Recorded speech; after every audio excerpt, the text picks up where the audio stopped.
पुरुषांना साडी नेसणं किती बाईपणाचं वाटतं, बांगड्या घालणं किती बाईपणाचं वाटतं, टिकली लावणं किती बाईपणाचं वाटतं. अरे आपण साधे पुरुष आहे, तुम्ही दादा साधे पुरुष आहे, ज्यांना फक्त गाव ओळखतं, ज्याला फक्त तालुका ओळखतं, ज्याला फक्त जिल्हा ओळखतं. अरे जगाचा मालक आहे, पण त्यानं साडी नेसायला कमीपणा केला, त्यानं बांगड्या घालायला कमीपणा केला, त्यानं कुंकू लावायला कमीपणा केला. अहो भक्तासाठी साडी नेसला, निर्मला नावाच्या बहिणीसारखं हुबेहूब रूप घेतलं, तिच्यासारखा आवाज गेला चोखोबरांच्या दारात. ओ वहिनी, दरवाजा उघडला इकडं सोयराबाईंनी. अहो निर्मलाबाईला बघून त्यांना इतका आनंद झाला, त्यांनी म्हटल्या देवानच धाडलं की हो तुम्हाला. आई आल्यासारखा आनंद झाला, मिठी मारली, ढसा ढसा रडायला लागल्या. पण सोयराबाईंना कुठं माहित होतं, ज्याला मिठी मारली तो विश्वाचा नाथ होता, आणि त्याला मिठी मारून माझ्या सोयराबाई ढसा ढसा रडत होत्या.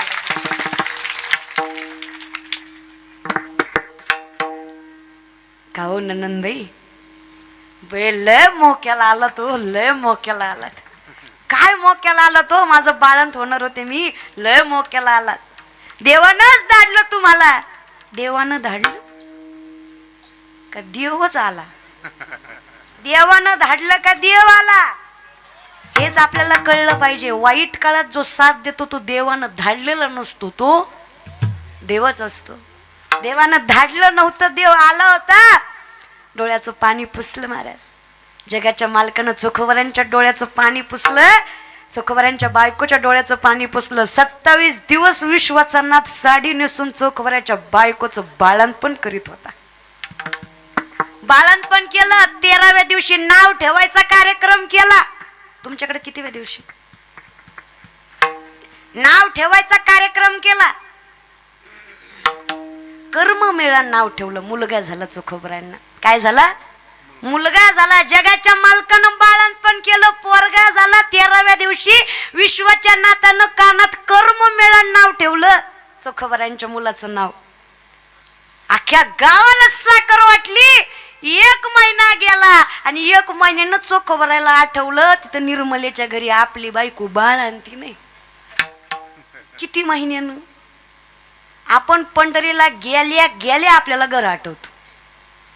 महिनाभर चलतो खरा, पण पंढरपुरात पाय ठेवलं की त्याला वाटतं आता पटकन द्वाद सोडायचे, 60 मेन घरी यायचं. नांगरायचं राहिलंय, पेराचं राहिलंय, उपसायचं राहिलंय. त्याला संत म्हणायचं ना, आपल्याला माणूस. आपण तिथं जाऊनही फायदा नाही, संत नाही जाऊनही फायदाच आहे. 1 महिन्यानं कळलं की आपली बायको बाळंतीन होती. काय झालं असं तिचं बाळंतपण 4-5 दिवसावर आलतं, आणि आपण त्या एकटीला रागाच्या भरात टाकून आलो. आणि मग इकडं बहिणीला म्हणले, निर्मले माझी बायको बाळंतीन होती, तुला सांगायचं विसरलं. ती म्हणली, दादा बिनाकली बिनाकली आहेस का काय? अरे मला तरी सांगायचं, मी तरी गेली असते, मी तरी वहिनीचं बाळंतपण केलं असतं ना. अरे येडा आहेस का दादा? अरे जा पटकन. पण बहिणी मारच ती, रिकाम्या हातानं पाठविल का?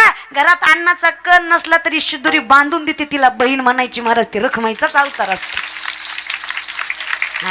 अशी बलिगच्च शिदुरी बांधून दिली आणि जा म्हणे चोखोबरायला घरी. आता चोखोबरांनी शिदुरी डोक्यावर घेतली आणि बायकोकडे निघाले. किती? 1 महिन्यानी.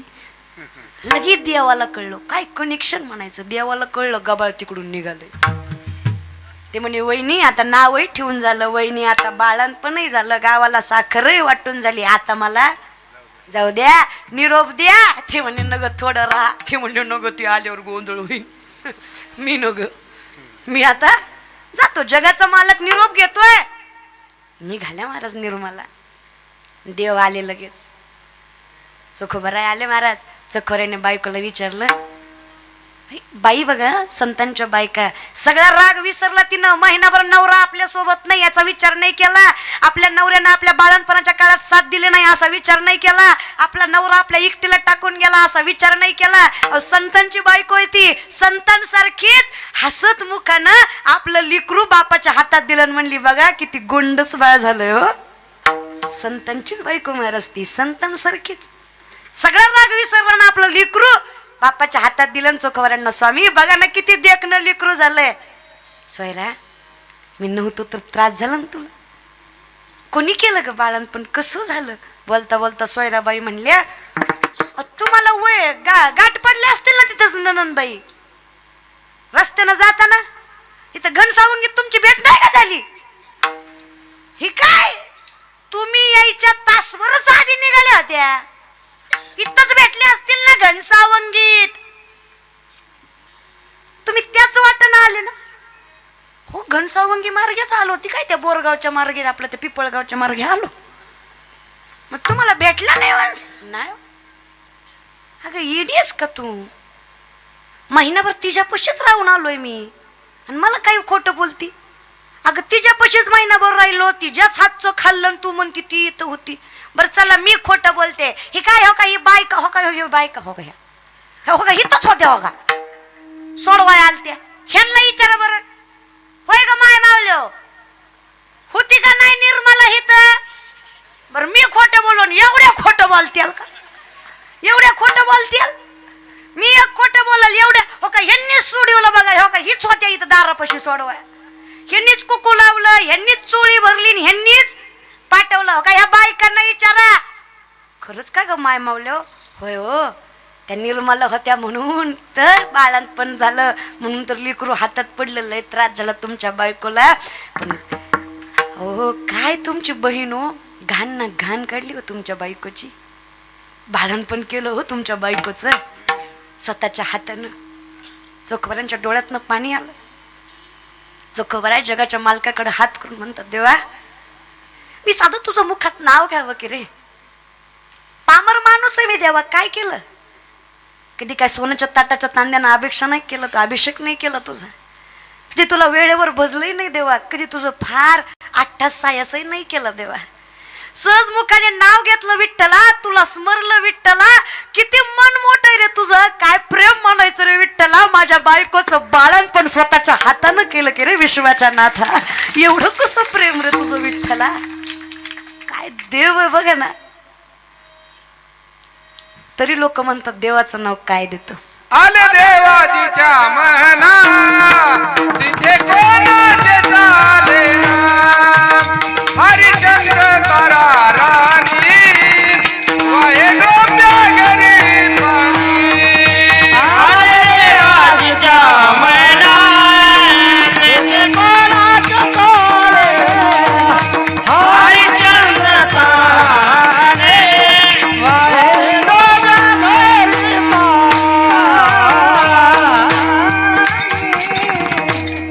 हे प्रमाण इथं बसत नाही तरी सुद्धा ते कर्माच्या संयोगाने येतं आणि हे वेगळ्या संयोगाने येतं.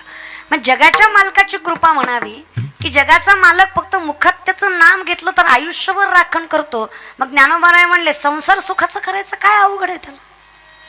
जिथं लग्न नामदेवरायांचं नवरी राजाई वरमाय गुणाई वरबाप दामोशेठ आणि लग्न लावायला ब्राह्मण पांडुरंग असेल तो संसार दुःखाचा असेल का. मग अवघाची संसार सुखाचा करी. अवघाची का कारण ज्ञानोबरायांचा अभंग आहे. महान आत्मा यस्य सहायती महात्मा. ज्यांचं हृदयच मोठ आहे त्यांना तर संत म्हणावे. पण आमच्या कलियुगाची मेंटॅलिटी आहे देवाला मानणारी मूर्ख आहेत न मानणारी शहाणी आहेत. आले का जागेवर. तुम्ही जागेवर आले का फिरत जा पण येत जा आहे की नाही. हे लोक आहेत. हे तर उभाटा जेवणारा सुशिक्षित आहे आणि बसून जेवणारा गावंढळ आहे. हे तर चपला घालून स्वयंपाक करणारी बाई हाय क्लास आहे आणि डोक्यावर पदर घेऊन स्वयंपाक करणारी बाई अनक्लास आहे. या कलियुगात वरातीत नाचणारी पोरगी सुशिक्षित आहे आणि कीर्तनात नाचणारी पोरगी नालायक आहे. वारे वा नजर पण नजर आहे तुमची लाका. हा खरंच मानलं पाहिजे तुम्हाला. तुमच्या नजरेत वरातीत नाचणारी पोरगी फ्री माइंडेड हाय क्लास आणि it is uneducated unprofessional unclass lower class third class. म्हणजे तुमचं कसं आहे ज्याला मटण चावणार त्यानं माळ घातली त्यो महाराज. ऐका कलीचे मैमान असं त्या सिरीजले जन करते हे नसता. ऐका कलीचे मैमान असं त्या सिरीजले जन करते अनुमोदन करते हे नसता.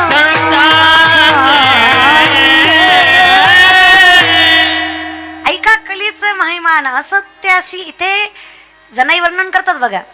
पुण्यवंत पाताळे लोकी नेला, दरिद्री तो भाग्यवंत केला. पुण्यवंत पाताळे लोकी नेला, दरिद्री तो भाग्यवंत केला. चोरट्याचा बहुमान वाढविला, कीर्तिवानाचा अपमान केला.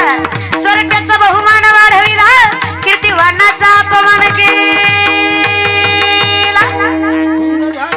धुंद झाला तुझा दरबार, धुंद झाला तुझा दरबार, धुंद झाला तुझा दरबार, धुंद झाला तुझा दरबार. झाला तुझा दरबार, धुंद झाला तुझा दरबार, धुंद झाला तुझा दरबार, धुंद झाला तुझा दरबार.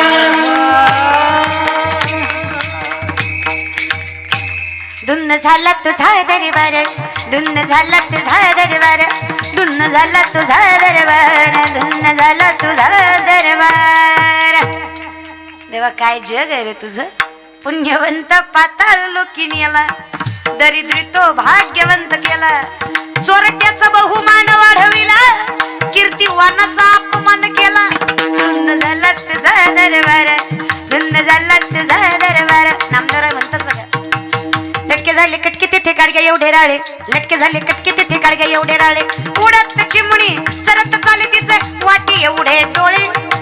उडत चिमणी सरत चाले तिचे वाटी एवढे डोळे. लटके झाले कटके तिथे काढग्या एवढे राळे, लटके झाले कटके तिथे काढग्या एवढे राळे, लटके झाले कटके तिथे काढग्या एवढे राळे, लटके झाले कटके तिथे काढग्या एवढे राळे. आता हे कळायला तुका म्हणे येते पाहिजे जातीची. कारण हे कसं आहे, हे नामदेवरायांचे कूट अभंग आहेत. हे कुठून कुठून किती कुठले तरी कुठूनच कळत नाही. त्याला म्हणायचं कूट. मुंगी व्याली शिंगी झाली, मुंगी व्याली शिंगी झाली. तिचं दूध किती 17 रांजण भरले, तिचं दूध किती 17 रांजण भरले, पिले 12 हत्ती. मुंगी व्याली शिंगी झाली, मुंगी व्याली शिंगी झाली, मुंगी व्याली शिंगी झाली, मुंगी व्याली शिंगी झाली. कोण व्याली? तिचं दूध 17 रांजण भरले. कुणाचं? किती दूध? हा, पिले 12 हत्ती. तुम्ही म्हणताल रांजण बारके असतील. किती पिले? कुणाच दूध असतं का? नाही म्हणू नका. आम्ही लटकेची न बोलू वर्तमान खोटे. नामदेवराय म्हणले विष्णुदास नामा म्हणे ऐसी यांची ख्याती, लटके जे बोलती पूर्वज नरका जाती. अरे खोटं बोललं तर कुळच्या कुळ नरकाला जाईल. खोटं बोलणाऱ्याची जात नाही हे खरे. वनात कासव गीत गाय. कुठं? कोण? म्हणजे कासव वनात असतो. नाही का कीर्तन महाराज वनात कासव काय ढेकलं कळणार आहे का? हे कलियुग आहे. इथं असंच चालतं. कर्म कमी बुवा वाटायला असतं. अख्ख्या कोरोनात किलोभर तांदूळ दिला पण फेसबुक जाम केला. अरे दिला कशाला? कोटीचा बंगला बांधला, बंगल्याला नाव मातृ पितृ छाया. म्हणलं लय धार्मिक आहे काय की. त्याच्या दारात गेल्यावर कळलं मातृवट्यावर पितृ गोट्यावर छाया खटावर आग लागू तुझ्या बंगल्याला. तू लिहितो कशाला? इथं फक्त दिखाव्या महाराज. कल्पनेची बाधा न हो. ही संत मंडळी द्वैताची झाडणी गुरु विन ज्ञान आणि तया कैचे कीर्तन घडेल ना. आम्ही द्वैत जगणाऱ्या माणसाला जयाचे आहिक धड नाही, तयासी परित्र पुस्सी काही. अहिक म्हणजे जगणं, ज्याचं जगणंच धड. धड म्हणतो ना आपण. वागायचं सोड, ही धड बोलत नाही. धड म्हणजे कमीत कमीत कमीत कमी धड. धड कळतंय ना. म्हणजे लय चांगलं बी नाही, लय त्याला म्हणायचं धड. अहो हे धड जगत नाही. त्याला तुम्ही विचारता पाप पतन म्हणजे काय? अरे त्याचं जगणं बघ. म्हणजे माणसाला आपण कोणाला मानावं हे कळलं पाहिजे. धनी शहाणा पाहिजे. मग आमच्यासाठी विठ्ठल कुळीचं दैवत, विठ्ठल वीत गोत चित्त, विठ्ठल माया बाप सुरता, बहीण म्हणून राहता. आमच्यासाठी माऊली सांगतात तू गुरुबंधू पिता, तू आमची इष्ट देवता, तोही सदा रक्षिदा आपदी आमोते. जर राखणारा तू आहेस तर आम्ही मानतोही तुलाच. मग जाईन गे माये. आमची वाटही तुझीच ना. कारण आमच्यासाठी मूळचं घर कुठलं आहे? जे मानवते चराचर आधी रचिली पंढरी मग वैकुंठ. हे सामर्थ्य आम्हाला कळलं पाहिजे की कुठून सुरुवात आहे.